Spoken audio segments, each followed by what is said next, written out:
আজকের গুরুত্বপূর্ণ আপডেট। বাংলাদেশ নিরাপদ খাদ্য কর্তৃপক্ষের চাকরি প্রার্থীদের জন্য রয়েছে গুরুত্বপূর্ণ ঘোষণা। আগামীকাল ৩১ মে ২০২৫ অনুষ্ঠিত হতে যাচ্ছে বাংলাদেশ নিরাপদ খাদ্য কর্তৃপক্ষের অধীনে ১৪তম থেকে ১৬তম গ্রেড পর্যন্ত বিভিন্ন পদে লিখিত নিয়োগ পরীক্ষা। এই পরীক্ষা ঢাকার ৪টি কেন্দ্রে একযোগে অনুষ্ঠিত হবে। এই নিয়োগ পরীক্ষার মাধ্যমে সহকারী, উচ্চমান সহকারী, হিসাব সহকারী, অফিস সহকারী কাম কম্পিউটার মুদ্রাক্ষরিক সহ আরও কিছু গুরুত্বপূর্ণ পদে লোক নিয়োগ দেওয়া হবে। প্রার্থীদের অনুরোধ করা হয়েছে পরীক্ষার দিন নির্ধারিত সময়ের কমপক্ষে ৩০ মিনিট আগে কেন্দ্রে উপস্থিত থাকতে। পরীক্ষার হলে মোবাইল ফোন, স্মার্ট ঘড়ি বা যে কোনো ইলেকট্রনিক ডিভাইস সম্পূর্ণ নিষিদ্ধ।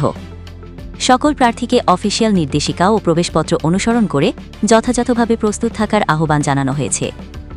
যারা এখনও পরীক্ষার কেন্দ্র বা প্রবেশপত্র সংক্রান্ত তথ্য পাননি, তারা https://bfse.teletalk.com.ed এই ওয়েবসাইটে গিয়ে বিস্তারিত জেনে নিতে পারেন।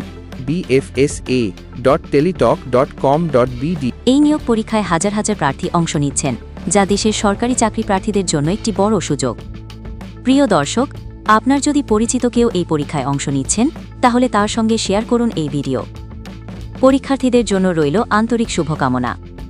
সঠিক প্রস্তুতি, সময়ানুবর্তিতা এবং আত্মবিশ্বাস, এই ৩টি জিনিস আপনাকে সফলতার পথে এগিয়ে নিয়ে যাবে।